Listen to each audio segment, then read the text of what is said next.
विवाद के साथ में नहीं की। ये संदेश भाईतू की जनता ने यहाँ आज हजारों की संख्या में, और ये 10% भाईतू नहीं, सिर्फ 13 ग्राम पंचायतें हैं भाईतू की जो यहाँ आ जाएगी।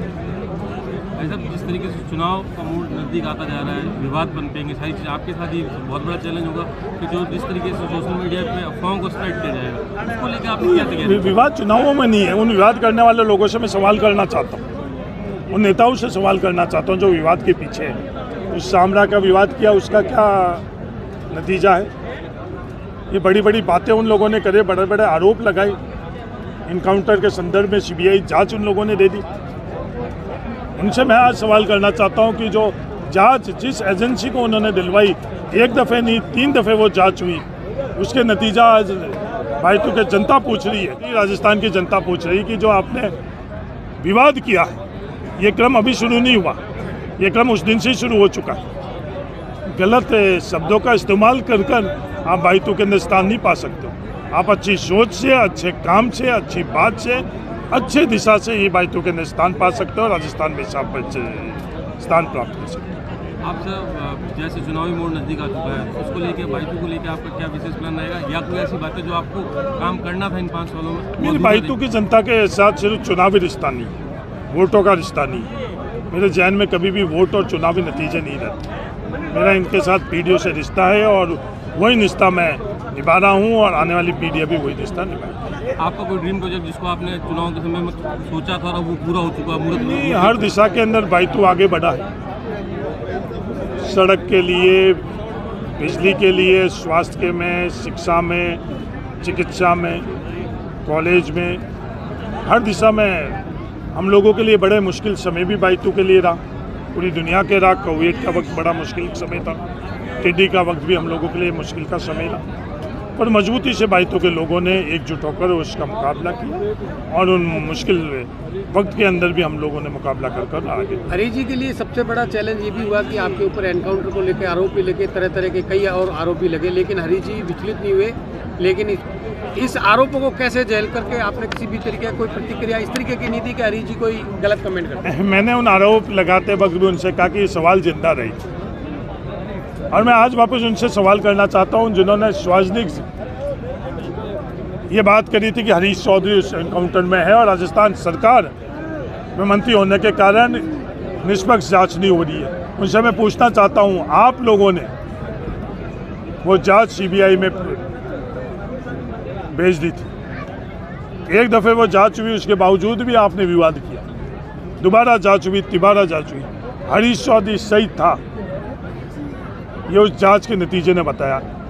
उनके सामने सवाल खड़ा है, वो सवाल जिंदा है कि आपने किस मकसद से वो जांच कर लिए, आपने विवाद किया, उसका जवाब आपको देना पड़ेगा।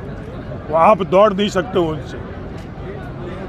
हरी चौधरी, एक बात बताइए कि हनुमान बेनीवाल कहते हैं कि हरी चौधरी का कद जो है वो मेरे बराबर का है।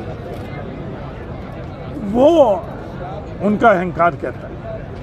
हर प्राणी का इस देश के अंदर कद बराबर है। ये लोकतांत्रिक व्यवस्था है, संविधान हमको सबको बराबर रखता है। ये अहंकार है। ये अहंकार इसलिए है क्योंकि उनके परिवार राजनीतिक क्षेत्र के अंदर था, और पारिवारिक जो उनकी सोच है कि ये राजनीतिक क्षेत्र हम लोगों का, जिसके क्षेत्र में परिवार है उन्हीं के लिए हो गए, तो उस तरह से वो कद का अगर आकलन करते हैं तो वो उनकी भूल है कि राजस्थान के अंदर और देश के अंदर संविधान ने हमको ताकत की कि कोई भी आकर उस राजनीतिक क्षेत्र के अंदर अपना विश्वास और अपनी जगह प्राप्त कर सकता है। मैं माफ़ी चाहता हूँ, ये परिवारवाद की सोच के कारण आप कद का आकलन, संविधान इसकी इजाज़त नहीं देता है और जनता इसकी इजाज़त नहीं देता। कद आपके संदर्भ में कहते हैं, राजनीतिक सफ़र कब शुरू हुआ आपका, आज कहाँ तक आप लोग पहुँचे, सिर्फ विवाद से कद का आकलन नहीं होता है। छात्र संघ के अंदर आप अध्यक्ष बने, उससे पहले भी कई अध्यक्ष बन चुके हैं। एक सामान्य परिवार से आप तो एमएलए के बेटे के तौर पर राजस्थान विश्वविद्यालय के ने इलेक्शन लड़ा, और मैं एक सामान्य परिवार जिसके परिवार में वार्ड पंच भी नहीं है, और मैंने जोधपुर विश्वविद्यालय का चुनाव लड़ा और वहाँ के छात्रों ने मुझे उस वक्त भी जिताया। वो 89 का वर्ष था, और जनता चाहेगी तो आगे ये क्रम जारी रखेगी, और जनता का निर्णय, ये कद बढ़ाना कद छोटा करना, ये जनता के ऊपर है। आप विवाद करने वाली ताकतें और उसके लिए टूल बनने के पास ये अधिकार नहीं कि किसका कद क्या है उसका आकलन करें। नहीं जी, उन्होंने ये भी कहा कि हरीश चौधरी जो है वो मानिंदर सिंह की गाड़ी चलाने वाले हैं, मैं गाड़ी चलवाता हूँ। ये इनकी एक संकीर्ण सोच है। कोई भी इंसान अगर किसी इंसान को इज्जत देता है, कोई भी इंसान किसी इंसान के लिए किसी तरह से सहयोग करता है तो वो इंसानियत होती है। और हरीश चौधरी ने कईयों की गाड़ी चलाई। गाड़ी चलाना, मेरे परिवार के अंदर कई ड्राइवर हैं, ये जो गाड़ियों के मालिक है वही बड़े लोग नहीं हैं। आज हम लोग टेम्पो के ड्राइवर हैं, आज हम लोग ट्रक के ड्राइवर हैं, आज हम लोग वाहनों के ड्राइवर हैं। उन ड्राइवरों की ड्राइविंग को इनका अहंकार छोटा कार्य समझते हैं। वो ड्राइवर ही है जो इस देश की ड्राइविंग कर रहे हैं, वो मजदूर ही है।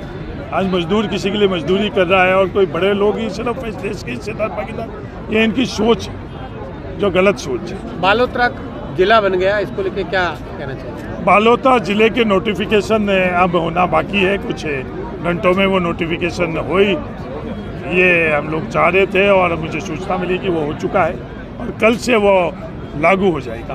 तो कल हम लोगों के लिए एक ऐतिहासिक दिन होगा कि हम लोगों की मांग थी, हम लोगों का सपना था बालोतरा जिला बने, वो धरातल के ऊपर कल आएगा। आखिरी सवाल, क्या सरकार वापस रिपीट कर रही है अपनी बहुमत? ये राजस्थान की जनता के ऊपर है कि सरकार रिपीट करना, हमें विश्वास है राजस्थान की सरकार जो हमारी योजनाएं हैं, जो हमारे विकास के काम हैं, उनको तायद करेंगे और ये बढ़ते हुए राजस्थान को और आगे बढ़ाएंगे।